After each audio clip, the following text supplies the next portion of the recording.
Hi കൂട്ടുകാരെ, പുതിയൊരു വീഡിയോയിലേക്ക് എല്ലാവർക്കും സ്വാഗതം. അങ്ങനെ വിനയം പറയാണ്, ഒരു മനുഷ്യൻ എത്ര നേരമായാലും ആ മനുഷ്യൻ നേരായി കഴിഞ്ഞാൽ വീണ്ടും വീണ്ടും ആ മനുഷ്യനെ പഴയത് പറഞ്ഞ് തന്നെ ഓരോന്ന് കുത്തി നോവിക്കും എന്നൊക്കെ ഇങ്ങനെ പറയുന്നു കേട്ടോ. ഈ സമയം അമ്പിളി പറയണ അങ്ങനെയൊന്നുമില്ല വിനയ, ചീരു അത് ഉദ്ദേശിച്ചിട്ടൊന്നല്ല പറഞ്ഞതെന്ന് പറയും കേട്ടോ. ഇതേ സമയം ചീരു ഇതൊക്കെ കേട്ട് തെളിക്കുകയാണ്. പിന്നീടാണെങ്കിൽ വിനയം പറയാം, അയ്യോ ഞാൻ ഇത്ര നേരമായി വന്നിട്ട് എൻ്റെ പൊന്നുമോനെ കാണാൻ പോയിട്ടില്ല, മോനെ എവിടെ ചീരു? അകത്തുണ്ടെന്ന് പറയാം കേട്ടോ. അങ്ങനെ ചീരു വിനയൻ അങ്ങോട്ടേക്ക് പോവാണ്. ഇതേ സമയം ചീരു ആണെങ്കിൽ ചോദിക്കുകയാണ്, അമ്പിളി ചോദിക്കുകയാണ്, അല്ല അനുപമയുടെ അടുത്തോട്ട് പോയിരുന്നോ എന്ന് ചോദിക്കുകയാണ്. ഇല്ല ഞാൻ പോയില്ല എന്ന് മാഷിനോട് പറയാണ്. മാഷ് പറയാണ്, കാരണം ഞാൻ പോയി കഴിഞ്ഞാൽ സുശീല അവളുടെ വായിൽ തോന്നിയതൊക്കെ വിളിച്ചു പറയാനുള്ള ഒരു അവസരം ഞാൻ ഉണ്ടാക്കരുതല്ലോ.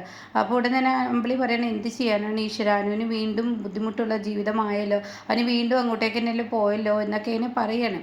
അപ്പോൾ ചീരി പറയണേ, ഞാനൊന്ന് അങ്ങോട്ടേക്ക് പോയി നോക്കട്ടെ എന്ന് പറഞ്ഞിട്ട് കുഞ്ഞിൻ്റെ അടുത്തോട്ട് പോകുന്നുണ്ട് കേട്ടോ. ഇതേ സമയം അമ്പിളി പറയണേ, ഇനി എന്താ ചെയ്യാച്ചാ, എന്തായാലും നമുക്കിപ്പോൾ മൗനമായി ഇരിക്കാം, ഒന്നും ചെയ്യാനില്ല, ഇനി എന്തായാലും അനു എന്തെങ്കിലുമൊക്കെ മനസ്സിൽ ഉദ്ദേശിച്ചിട്ടുണ്ടാവുമെന്ന് പറയുന്നുണ്ട്. ഇതേ സമയമാണെങ്കിലോ വിനയൻ തൻ്റെ കുഞ്ഞിനെ എടുത്തിട്ട്, എടാ നീ നിൻ്റെ അമ്മയോട് പെട്ടെന്ന് അങ്ങോട്ടേക്ക് വരാൻ പറ, അച്ഛന് ഇനിയിപ്പോൾ എന്തായാലും അച്ഛന് ഈ പുതിയ ഒരു സംരംഭം തുടങ്ങാൻ പോവുകയാണ്, എൻ്റെ മോനെയും അമ്മയും കൂട്ടി അങ്ങോട്ടേക്ക് വാട്ടോ, നീ ഇല്ലാത്തതുകൊണ്ട് അവിടെ വലിയ രസമൊന്നുമില്ല എന്നൊക്കെ ഇങ്ങനെ പറയുമ്പോൾ ചീരു അങ്ങോട്ടേക്ക് വരികയാണ്. ചീരു വന്നിട്ട് ചോദിക്കുകയാണ്, മക്കളുടെ വിവരം എന്താണെന്ന് ചോദിക്കുകയാണ്. മക്കളെ കൊണ്ടുവരായിരുന്നില്ലേ? അതിന് ചിരി, ഞാൻ ഇങ്ങോട്ടേക്ക് വെച്ചിട്ട് വന്നതല്ലല്ലോ, ഞാനൊരു കാര്യത്തിന് ഇറങ്ങിയതല്ലേ, മക്കൾക്ക് കുഴപ്പമില്ല. പിന്നെ കുഴപ്പമില്ലേന്ന് ചോദിച്ചാലുണ്ട്, കാരണം അവർക്ക് അവരുടെ അമ്മയില്ലാത്തൊരു കുറവ് തന്നെയാണല്ലോ. അപ്പോൾ അമ്മയില്ല എന്നുള്ള സത്യം വെളിപ്പെടുത്താണ് കേട്ടോ.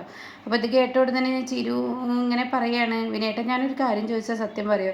ഞാൻ ആരോട് നുണ പറഞ്ഞാലും ചിരു നിന്നോട് നുണ പറയില്ല, കാരണം ഞാൻ എൻ്റെ ഭാര്യയെ അത്രമാത്രം സ്നേഹിക്കുന്നുണ്ട്, അതിന് എനിക്കറിയുന്ന കാര്യമല്ലേ. അപ്പോൾ അതുകൊണ്ട് ഞാനൊരു കാര്യം പറയട്ടെ, എന്താണ് നിനക്കറിയാം അറിയേണ്ടതെന്ന് നീ എന്നോട് ചൊറിഞ്ഞ് ചോദിക്കുമെന്ന് പറയുമ്പോൾ, അല്ല ഇപ്പോൾ ഈ കടയൊക്കെ ഉദ്ഘാടനം ചെയ്യാനും കട തുടങ്ങാനുള്ള ക്യാഷ് എവിടെ നിന്നെന്ന് ചോദിക്കണം കേട്ടോ. അത് കേൾക്കുന്ന വിനയനൊന്ന് പതറുകയാണ്. ഈശ്വര എന്ന് പറഞ്ഞ് പതറി നിൽക്കുന്നുണ്ട്. അപ്പോൾ ഈ സമയം അല്ല എവിടെ നിന്നാണെന്ന് ചോദിച്ച ഉടൻ തന്നെ വിനയം പറയണേ, ഞാൻ ലോൺ എടുത്തിരിക്കുകയാണെന്ന് പറയും കേട്ടോ. അത് കേൾക്കുന്നതിനോട് കൂടി, ലോണോ? അതെ ലോണാണ് ചിരു, നമുക്കും വേണ്ട ഒരു ജീവിതം എന്നൊക്കെ ഇങ്ങനെ പറയാണ്. ഈ സമയം ഇത് കേട്ട ഉടൻ തന്നെ ചിരു അത് വിശ്വസിക്കുന്നു. എന്തായാലും നീയും മോനും വായോ വീട്ടിലോട്ട്, എന്നാലാണ് വീടാവുള്ളൂ, ഇപ്പോൾ ഉറങ്ങിക്കിടക്കുന്ന വീടാണ് എന്നൊക്കെ ഇങ്ങനെ പറയുമ്പോൾ ഉടനെ തന്നെ പറയണം, ഞാനെന്തായാലും വീട്ടിലോട്ട് വരുന്നുണ്ട്, പക്ഷേ ഇപ്പം എന്തായാലും ഇല്ല, ഇപ്പോൾ വീട്ടിലോട്ട് ഞാൻ വരുന്നില്ല. പിന്നെ ഉദ്ഘാടനത്തിന് ഞാൻ വരുന്നില്ല എന്ന് ഞാൻ പറയുന്നില്ല, ഉദ്ഘാടനത്തിന് ഞാൻ വരുന്നു, പക്ഷേ അത് അച്ഛൻ്റെ കൂടെ വന്ന് വീണ്ടും അങ്ങോട്ടേക്ക് വരും. അപ്പം എന്താ നിനക്കെന്നെ വിശ്വാസമില്ലായിട്ടാണോ? വിശ്വാസമില്ലാഞ്ഞിട്ടല്ല, ഇനി ചതിക്കപ്പെടാൻ പാടില്ലല്ലോ. വിനയേട്ടൻ്റെ വീട്ടിലോട്ട് ഞാൻ വരില്ല. വിനയേട്ടൻ്റെ വീട്ടിലോട്ട് വരണമെന്നുണ്ടെങ്കിൽ എനിക്ക് നന്നായി വിനയേട്ടനിലുള്ള സ്വഭാവം ശരിയെന്ന് തോന്നണം എന്നൊക്കെ ഇങ്ങനെ പറയണം. ഈ സമയം എന്താണ് തനിക്ക് പറയേണ്ടതെന്ന് അറിയാതെ ഓക്കെ എന്നുള്ള ലെവലിൽ വിനയം നിൽക്കുകയാണ്. എന്നാൽ ഈ സമയം സുശീലയെ ഉമ്മറത്ത് ഇങ്ങനെ ഇരിക്കുന്ന സമയത്ത് അനുപമയും ഇന്ദ്രനെയും കടന്നു പോവാണ്. അപ്പോൾ അനുപമയോട് ഇന്ദ്രൻ പറയണേ, ഞാൻ കടയിലോട്ട് പോട്ടെ, എന്നാൽ ശരിയെന്ന് പറയുമ്പോൾ ഉടൻ തന്നെ സുശീല പറയണം, അവിടെ നിന്ന് ഇന്ദ്ര എന്ന് പറയണം. അത് കേട്ട ഉടൻ തന്നെ എന്തിനു എന്ന് ചോദിക്കുകയാണ്. അപ്പോൾ പറയണ, എന്നോടൊരു കാര്യം പറയാനുണ്ട്, നിൻ്റെ അനിയത്തി സോനയില്ലേ? ഓ, അവളുടെ കാര്യം എന്താ? അവളൊരു ബ്യൂട്ടീഷ്യൻ കോഴ്സിന് പോയിരിക്കുകയാണ്. അത് നല്ല കാര്യം, അതിനിപ്പോൾ എന്തത്ര പറയാനുള്ളത്? അവൾ പോയിക്കോട്ടെ, അവളുടെ ഇഷ്ടമല്ലേ. അല്ല, ഒരു ബ്യൂട്ടീഷ്യൻ കോഴ്സിന് പോകുമ്പോൾ അവൾ നിന്നോട് സമ്മതം വാങ്ങണമെന്ന് അവൾക്കുണ്ടായിരുന്നു, പക്ഷേ കറക്റ്റ് സമയത്ത് എത്തേണ്ടത് കൊണ്ട് തന്നെ അവൾ എന്ത് ചെയ്തു, അവൾ പോയി എന്ന് പറയണ്ടോ. അത് കേൾക്കുന്ന ഇന്ദ്രൻ പറയണേ, എന്നോട് എന്തിനും അവൾ പറയണം, അതിൻ്റെ ഒന്നും ആവശ്യമില്ല, അമ്മയുണ്ട്, അതുപോലെ തന്നെ അവളുടെ ഭർത്താവുണ്ട്, അവരോടൊക്കെ പറഞ്ഞിട്ടങ്ങ് പോയാൽ മതി എന്ന് പറയണ്ടോ. അത് മാത്രമല്ല ഇന്ദ്ര, അങ്ങനെയല്ലല്ലോ, നിന്നോട് കാര്യങ്ങൾ അവൾ വ്യക്തമാക്കണമല്ലോ. ഈ സോന ഇപ്പോൾ ഇന്ന് ജോലിക്ക് പോയി, അവൾക്ക് ഈ ബ്യൂട്ടീഷ്യൻ കോഴ്സ് പഠിക്കുക എന്നുള്ളത് അവളുടെ ആഗ്രഹമാണ്. അതൊക്കെ നല്ല കാര്യം, നല്ല ലെവലിൽ നിൽക്കണം, രണ്ടുപേരും നല്ല ലെവലിൽ നിൽക്കുന്നത് നല്ലത് തന്നെയാണ് എന്നൊക്കെ പറയാൻ കേട്ടോ. അപ്പോൾ അത് കേട്ട ഉടൻ തന്നെ അനുപമ പറയാണ്, വിച്ചുമോനെ ഇത്തവണ LKGക്ക് ചേർത്തണം ഇന്ദ്രട്ടാ, അത് കഴിഞ്ഞാൽ എനിക്കൊരു ജോലി നോക്കണം. അത് കേൾക്കുന്ന സുശീല, ഓ, മറ്റുള്ളവർ എന്തെങ്കിലും കാണിക്കുന്നതിന് പിന്നെ നീ തല പൊക്കണ്ട. അപ്പോഴേക്കും ഇന്ദ്രൻ ചോദിക്കുക, എന്താ എൻ്റെ ഭാര്യയ്ക്ക് ജോലി ചെയ്തെന്ന് വെച്ച് വല്ല കുഴപ്പമുണ്ടോ? പിന്നെ അനുപമ ജോലിക്ക് പോയാൽ നിങ്ങളുടെയൊക്കെ മക്കളെ പോലെ ആവില്ല, അനുപമ അത്യാവശ്യം വിദ്യാഭ്യാസമുള്ള പെണ്ണാണ്, അവൾക്ക് പെട്ടെന്ന് ജോലി കിട്ടുമെന്ന് പറയണ്ടോ. ഇത് കേൾക്കുന്ന ഉടൻ തന്നെ സുശീല പറയണം, അതിനെക്കുറിച്ച് പറയാനല്ല പറയാനല്ല അപ്പം ഞാൻ നിന്നോട് സംസാരം തുടങ്ങിയത്. ഞാൻ നിന്നോട് പറയാൻ വന്നത് സോനയ്ക്ക് ജോലിക്ക് പോകണം, അതിന് ഒരു 10,000 രൂപ അവൾക്ക് വേണം.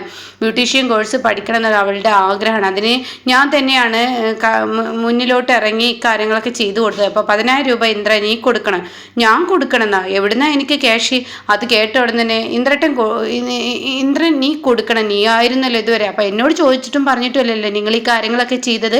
അത് കേട്ട ഉടനെ തന്നെ സുശീല പറയണം, മുമ്പും ഞാൻ നിന്നോട് ഒരു കാര്യവും ചോദിക്കലുമില്ല പറയലുമില്ല, ഇങ്ങനെ തന്നെയാണ് സുശീല കാട്ടിയിരുന്നതെന്ന് പറയാനേട്ടാ. അപ്പോൾ അത് കേൾക്കുന്ന അനുപമ ഒരു വഴക്ക് വേണ്ടെന്ന് കരുതി അനുപമ പറയണേ, ഇന്ദ്രട്ടാ എൻ്റെ കയ്യിലെ വളയുണ്ട്, അത് കൊടുത്തിട്ട് വേണമെങ്കിൽ 10,000 രൂപ അടച്ചേക്ക്.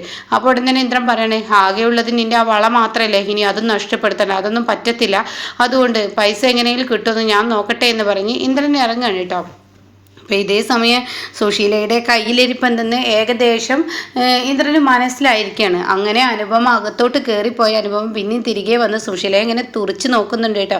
ഈ സ്ത്രീയുടെ ഉള്ളിലുള്ള മനസ്സിലിരിപ്പ് എന്തെന്നറിയാൻ വേണ്ടി സുശീലയെ ഇങ്ങനെ തുറിച്ച് നോക്കി അവിടെ നിന്ന് പോവാണ്. പിന്നീട് കാണിക്കുന്നത് രഘുവിനെയാണ്. രഘു ആമി നിൽക്കുന്ന സൂപ്പർ മാർക്കറ്റ് ഏതാണെന്ന് ചോദിച്ചറിഞ്ഞ് ആമിയെ തിരക്കി വന്നിരിക്കുകയാണ്. അപ്പോൾ അവിടെ വന്ന് ചോദിക്കുകയാണ്, ആമി എന്ന പെൺകുട്ടി ഇവിടെ ഉണ്ടോ എന്ന്, ആ ഉള്ളിലുണ്ടെന്ന് പറയാണ്. അങ്ങനെ രഘു അങ്ങോട്ടും ഇങ്ങോട്ടും നീങ്ങിയിട്ട് ആമിയെ കണ്ടെത്താണ്. അപ്പോൾ ആമി ചോദിക്കുകയാണ്, എന്തിനാ നിങ്ങൾ എന്നെ കാണാൻ വന്നിരിക്കുന്നത്? എന്തിനാണ് നീ വേണ്ടാത്ത പണിക്ക് നിൽക്കുന്നത്? എന്ത് വേണ്ടാത്ത പണി? ഞാൻ എന്നോട് പറഞ്ഞു, നീ ഇങ്ങനെയൊക്കെ പണി ചെയ്യുന്നതിൽ എനിക്കതിൻ്റേതായ വിഷമവും ബുദ്ധിമുട്ടും ഉണ്ട്. എന്ത് ബുദ്ധിമുട്ട്? സ്വന്തമായി പണിയെടുത്ത് മക്കളും എൻ്റെ കുട്ടിയെ നോക്കുന്നത് യാതൊരു ബുദ്ധിമുട്ടില്ല. എനിക്ക് അത്യാവശ്യം പൈസ ഇതിൽ നിന്ന് കിട്ടുന്നുണ്ട്. എനിക്ക് ജോലി എടുക്കുന്ന ഇഷ്ടമാണ്. എനിക്ക് ജോലി എടുക്കുന്ന ഇഷ്ടമാണ്. ഇനി എൻ്റെ കമ്പനിയിൽ ജോലി എടുത്തോ? അതൊന്നും ശരിയാവില്ല. രഘുവേട്ടൻ എൻ്റെ കാര്യത്തിൽ ഈ ഒരു താല്പര്യം കാണിക്കുന്നതിനേക്കാൾ നല്ല രഘുവേട്ടൻ ഒരു പണി ചെയ്യേ, അമ്പിളിയുടെ കാര്യത്തിൽ കാണിക്കേ, സ്വന്തം ഭാര്യയുടെയും കുഞ്ഞിൻ്റെയും കാര്യത്തിലാണ് കാണിക്കേണ്ടത്, അല്ലാതെ എൻ്റെ കാര്യത്തിൽ ഇങ്ങനെ വെറുതെ ഇങ്ങനെ താല്പര്യം കാണിക്കേണ്ട എന്ന് പറയുമ്പോൾ ആമി, എൻ്റെ മനസ്സിലൊരു കുറ്റബോധമുണ്ട്. ആ കുറ്റബോധമാണ്, അതിനെ ഞങ്ങളെ കണ്ടില്ലെന്നങ്ങ് മനസ്സിലങ്ങ് ചിന്തിച്ചാൽ മതി. ഞങ്ങളെ കണ്ടതുകൊണ്ടാണല്ലോ രഘുവേട്ടന് കുറ്റബോധം തോന്നുന്നത്. അപ്പോൾ ഞങ്ങളെ കണ്ടില്ല എന്നാണ് കരുതിക്കള എന്ന് പറയട്ടോ. ഇതേ സമയം ദയവ് ചെയ്ത് എൻ്റെ ഈ ജോലി കളയരുത്, രഘുവേട്ടൻ ഇവിടെ നിന്ന് പോകണം, അതുകൊണ്ട് ഇപ്പോൾ എനിക്ക് സംസാരിക്കാൻ പറ്റില്ല, കൂടുതൽ സംസാരിക്കാൻ എനിക്ക് പറ്റത്തില്ല, ഒന്ന് പോകുമെന്നൊക്കെ പറഞ്ഞിട്ട് രഘുവിനെ ആട്ടിയിറക്കാണ്. എന്നാൽ ഈ സമയം ഇപ്പുറത്തെ അമ്പിളിയാണ് കാണിക്കുന്നത്. അമ്പിളി ഇങ്ങനെ ഡ്രസ്സ് മടക്കുമ്പോൾ ലച്ചുമോള് ഫോട്ടോയുടെ സൈഡിൽ നിന്ന് കളിക്കുന്നുണ്ടാവും. അപ്പോൾ അമ്പിളി പറയണ, കുരുത്തക്കേട് കാണിക്കരുതിട്ട ലച്ചു എന്ന്. ഇല്ല എന്ന് പറയണം. അത് കഴിഞ്ഞ ഉടനെ അമ്പിളിയും രഘുവും ലച്ചുവും കൂടി നിൽക്കുന്ന ആ ഒരു ഫോട്ടോ തട്ടിയിടുകയാണ് കേട്ടോ. ഇത് കാണുന്നതിനോടുകൂടി അമ്പിളിക്ക് അങ്ങ് ദേഷ്യം പിടിക്കുകയാണ്. എന്നിട്ട് നീ എന്താടി ചെയ്തു വെച്ചിരിക്കുന്നത്, നീ എന്താടി കാണിച്ചതെന്ന് പറയുമ്പോഴേക്കും ചീരു ഓടി വരണം. എന്താ പ്രശ്നം എന്ന് ചോദിക്കുകയാണ്. അപ്പോൾ ചീരു ഇത് കാണുമ്പോൾ അമ്പിളി കുഞ്ഞിനെ അടിക്കുമെന്ന് മനസ്സിലാക്കി പെട്ടെന്ന് ചീരു മോളങ്ങ് പോയിക്കോ എന്ന് പറഞ്ഞിട്ട് ലച്ചുവിനെ അങ്ങ് പറഞ്ഞു വിടുകയാണ് കേട്ടോ. അതുകൊണ്ട് തന്നെ എന്താ ചേച്ചി, എന്താ ഒരു ഫോട്ടോ പൊട്ടിയതിന്? അപ്പോഴേക്കും അമ്പിളിയുടെ മനസ്സ് പെട്ടെന്ന് മാറ്റുകയാണ്. അമ്പിളി ഇതായിരുന്നോ ഈ ഫോട്ടോ പൊട്ടിയതിന്? എന്തായാലും അവളിൽ കുറച്ച് കുരുത്തക്കേട് കൂടി വരുന്നുണ്ട്, അതിന് വഴക്ക് പറഞ്ഞതാണ്. ഇതാവ ബാക്കിലങ്ങ് കൊണ്ടുവെക്കണം, അതെ കുപ്പിച്ചിൽ കയ്യിൽ കോർന്നത് നോക്കണമെന്ന് പറയണേ. ഇതിപ്പോൾ ഞാൻ നേരാക്കുന്നത്, എന്നാൽ ഞാൻ നേരാക്കാമെന്ന് ചിരു പറയണേ. അത് വേണ്ട, ഞാൻ എൻ്റെ പണിയൊക്കെ കഴിഞ്ഞ് നേരാക്കോളാം, അത് അവിടെ കൊണ്ടുപോയിടട്ടെ എന്ന് പറഞ്ഞിട്ട് അങ്ങ് പോവുകയാണ് കേട്ടോ. അപ്പോഴേക്കും ചിരുവിൻ്റെ കുഞ്ഞ് കരയാണ്, നിൻ്റെ മോൻ അതാ കരയുന്നത്, നീ അങ്ങോട്ടേക്ക് ചെല്ലേന്ന് പറഞ്ഞിട്ട് ചിരു പെട്ടെന്ന് അങ്ങോട്ടേക്ക് പോകാൻ പറയുകയാണ്, ചിരുവിനോട് പോകാൻ പറയുകയാണ് കേട്ടോ. പിന്നീട് കാണിക്കുന്ന സുധൻ തൻ്റെ മകളെ വിളിക്കാൻ വന്നിരിക്കുകയാണ്. അപ്പോൾ തന്നെ സുധൻ പറയണ, എന്നാലും ഞാൻ ഒരിക്കലും പ്രതീക്ഷിച്ചില്ല, എന്തിനാണ് എൻ്റെ കുഞ്ഞിനെ ഞാൻ ഇവിടെ നിന്ന് കൊണ്ടുപോകുന്നത്, എനിക്ക് അതിൻ്റേതായ ഒരു പേടിയും കാര്യങ്ങളും ഉണ്ട്. സാധാരണ ഭർത്താക്കന്മാരുടെ വീട്ടിൽ നിൽക്കുകയാണ് നല്ലത്, കെട്ടിച്ച പെൺകുട്ടികൾ സ്വന്തം വീട്ടിൽ വന്നെന്ന ചോദ്യവും പറച്ചിലും കൂടി വരും. സുധാനിൻ്റെ മകളുടെ നല്ല കാര്യത്തിന് വേണ്ടിയിട്ടാണ്. പിന്നെ സത്യം വിളിച്ചു പറഞ്ഞപ്പോഴാണ് എനിക്ക് മനസ്സിനൊരു ആശ്വാസമായത്. എൻ്റെ മോള് എന്ന് ഈ വീട്ടിൽ നിന്ന് വരാനേ ഇഷ്ടപ്പെടാത്തൊരു വ്യക്തിയാണ്, ഇവിടെ നിൽക്കാനാണ് ഇഷ്ടം. ഇപ്പോൾ അവൾക്കും താല്പര്യമുണ്ട്, എന്താണ് പ്രശ്നം? അപ്പോൾ സുധാ, നിൻ്റെ മകളുടെ കാര്യമാണ്, നിൻ്റെ മകളുടെ മുഖത്ത് അതിൻ്റേതായ ബുദ്ധിമുട്ടുണ്ട്. പിന്നെ ചില മക്കൾക്ക് അമ്മമാർ വെച്ചുണ്ടാക്കി തിന്നുന്നതല്ല ഇഷ്ടം, അപ്പോൾ അതുകൊണ്ട് അവൾ വെച്ചുണ്ടാക്കി തിന്നോട്ടെ, അവൾക്ക് അവളുടെ അമ്മ വെച്ചുണ്ടാക്കി കഴിക്കാൻ ആഗ്രഹമൊക്കെ ഉണ്ട്. അതൊക്കെ സുശീല പറയുന്നത് നേരാ. അപ്പോൾ ഇപ്പോൾ ഒന്നും നോക്കണ്ട, നീ ചെല്ല്, നീ കൊണ്ടുപോയിക്കോ എന്ന് പറയണേ. ഇപ്പോൾ പ്രതിഭക്കും ഇഷ്ടത്തോടു കൂടിയാണല്ലോ പോകുന്നത്, അപ്പോൾ നീ പോയിക്കോ എന്ന് പറയണേ. എന്നാൽ ഈ സമയം ഇപ്പുറത്താണെങ്കിലോ സുധൻ പറയണേ, ഞാനൊന്ന് പോയി നോക്കട്ടെ എന്ന് പറയണേ. അപ്പോഴേക്കും ഇവിടെ അനുപമയും അതുപോലെ തന്നെ പ്രതിഭയും കൂടി സംസാരിക്കുകയാണ് കേട്ടോ. അപ്പോൾ പ്രതിഭ പറയണേ, സോനയെ ബ്യൂട്ടീഷ്യൻ കോഴ്സിന് വിട്ടു, സോന അതിലങ്ങ് വീണു, എന്നാൽ എന്നെ ഇവിടെ നിന്ന് പറഞ്ഞു വിടുന്ന അനുചേച്ചിയെ ഉപദ്രവിക്കാനാണെന്ന് എനിക്ക് നന്നായി അറിയാം. സത്യേട്ടനോട് ഞാൻ എല്ലാം തുറന്നു പറഞ്ഞിട്ട് സത്യേട്ടൻ എന്നെ എന്തിനാ ഇവിടെ നിന്ന് പറഞ്ഞു വിടുന്നത് എനിക്ക് മനസ്സിലാവുന്നില്ല. അപ്പോൾ അത് കേട്ട ഉടനെ തന്നെ അനുപമ പറയണേ, ഞാൻ പറഞ്ഞിട്ടാണ് പറഞ്ഞു വിടുന്നത്. നിങ്ങൾ രണ്ടാൾ ഇവിടെ നിന്ന് പറഞ്ഞു വിട്ടിട്ട് എന്നെ എന്ത് ചെയ്യാനാണ് അവർ ഉദ്ദേശിക്കുന്നത് ഞാൻ നോക്കട്ടെ. അതെന്താ സംശയം, പണിയെടുപ്പിച്ച് കൊല്ലാനായിരിക്കും.